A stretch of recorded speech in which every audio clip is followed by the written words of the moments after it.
और इस बीच एक बड़ी खबर आ रही है कानपुर से, उसका रुख करते हैं। कानपुर में जहरीली गैस से 3 लोगों की मौत हुई है। टैंक की सफाई के दौरान हादसा हुआ है। जाजमऊ के शालीमार टेनरी में हादसा हुआ है। हेलट आया शख्स इमरजेंसी में शव छोड़कर फरार हो गया। तो ये बड़ी खबर कानपुर से है, जहां पर जहरीली गैस से 3 लोगों की मौत हुई है। टैंक में सफाई के दौरान हादसा हो गया और ये घटना जाजमऊ के शालीमार टेनरी में हुआ है। और ये भी जानकारी मिल रही है, असंवेदनशीलता भी आई है। हेलट आया शख्स इमरजेंसी में शव को छोड़कर मौके से फरार हो गया। तो ये बड़ी खबर कानपुर से। और रतीश हमारे साथ जुड़ गए। रतीश, क्या जानकारी मिल रही है, ये कब का हादसा है? देखिए, करीब देर रात का हादसा बताया जा रहा है और हादसे में 3 लोगों की मौत बताई जा रही है। हेलट इनको ले जाया गया था। टैंक में सफाई करने ये तीनों मजदूर उतरे थे और जाजमऊ में टेनरी हब है, शालीमार टेनरी की घटना है। इनको गैस प्लांट में उतारा गया था, लेकिन जहरीली गैस की चपेट में ये तीनों मजदूर आ गए। इसके बाद इनकी हालत बिगड़ी, इनको बाहर निकाला गया और हेलट अस्पताल ले जाया गया। लेकिन हेलट अस्पताल जब इनको ले जाया गया तो डॉक्टरों ने परीक्षण करने के बाद तीनों को मृत घोषित कर दिया है। इन तीनों के नाम दीनदयाल है, सुखबीर है, सोनू है। बहुत ही दर्दनाक घटना है। इससे पहले भी, एक हफ्ते पहले भी इसी तरह की घटना पेश आई थी, जब जहरीली टैंक में मजदूर सफाई करने उतरे थे और उनकी भी मौत हो गई थी। जी बिल्कुल, शुक्रिया रतीश आपका जानकारी के लिए। और बड़ी खबर बरेली से भी, जहां पर खनन माफिया ने ट्रैक्टर से कुचलकर किसान की हत्या कर दी गई। मृत किसान का नाम टाकन लाल है।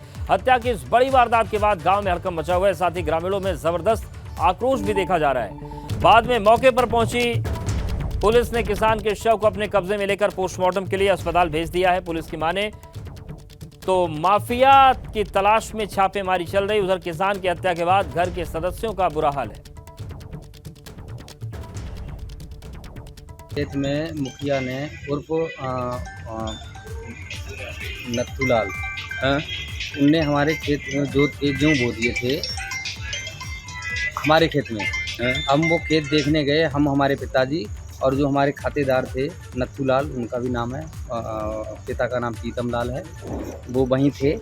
तो मतलब हम गए, बातचीत होने लगी तो गाली गलौज किया उनने। और उनका बेटा ट्रैक्टर चला रहा था मुखिया का, और मुखिया ने हमारे पिताजी को आगे ट्रैक्टर के डाल दिया पकड़ के।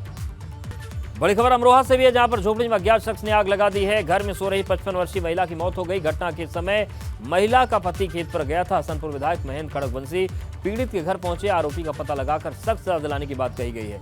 अमरोहा के करणखाल का ये मामला है, जहां पर 55 वर्षीय महिला मंगिया देवी झोपड़ी से बने घर में अकेली सो रही थी। घटना के वक्त उसका पति बेटों के साथ खेत पर काम करने के लिए गया था और आग की लपटें देखकर आसपास के लोगों ने शोर मचाया, लेकिन तब तक महिला जल चुकी। सर, जब मैं यहाँ पे आया हूँ तो बिल्कुल आग लगी हुई मुझे बढ़िया इसी में पड़ी है, जल गई जब मैं आया हूँ। फिर क्या हुआ? फिर आए के देखिए तो उसमें क्या हुआ।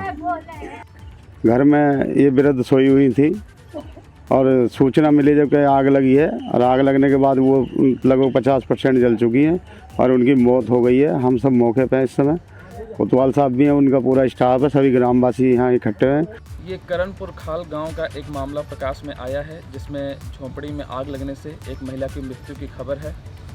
परिवार से तहरीर ले ली गई है। परिवार ने किसी के ऊपर भी रंजिश का कोई आरोप नहीं लगाया है और ना ही किसी व्यक्ति के द्वारा या किसी अन्य के द्वारा आग का लगाया जाना अभी तक प्रकाश में आया है। और बड़ी खबर लखनऊ से है। यूपी में डेंगू के मरीजों की संख्या बढ़कर 11,183 हो गई है। जनवरी से लेकर अभी तक प्रदेश में कुल 11,183 मरीज मिले हैं।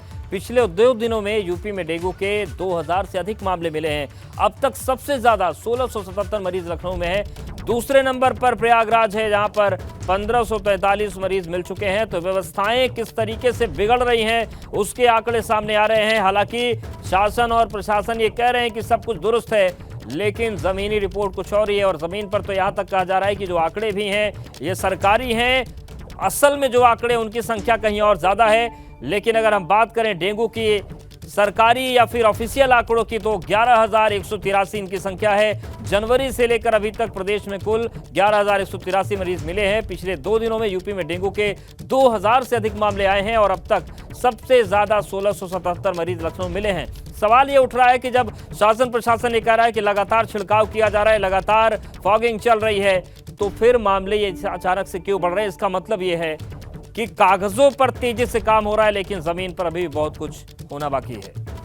और बड़ी खबर बागपत से है, जहां पर प्रशासन की टीम ने 3 गैंगस्टर्स की करीब 34.5 लाख से ज्यादा की संपत्ति कुर्क करके सील कर दी। प्रशासन की इस बड़ी कार्रवाई के बाद अपराधियों में हड़कंप मचा हुआ है। जिन अपराधियों की संपत्ति जब्त की गई उसमें से 2 अपराधी बड़ौद के लोहा व्यवसायी के अपहरण कांड में शामिल थे। पुलिस ने सिंघावली अहीर थाना क्षेत्र के शोभापुर गांव में कुख्यात मुन्नू नाम के 15,08,000 रुपए की संपत्ति कुर्क की है, जबकि बड़ौद इलाके में लोहा व्यवसायी अपहरण कांड में शामिल 2 अपराधियों की संपत्ति कुर्क की गई है।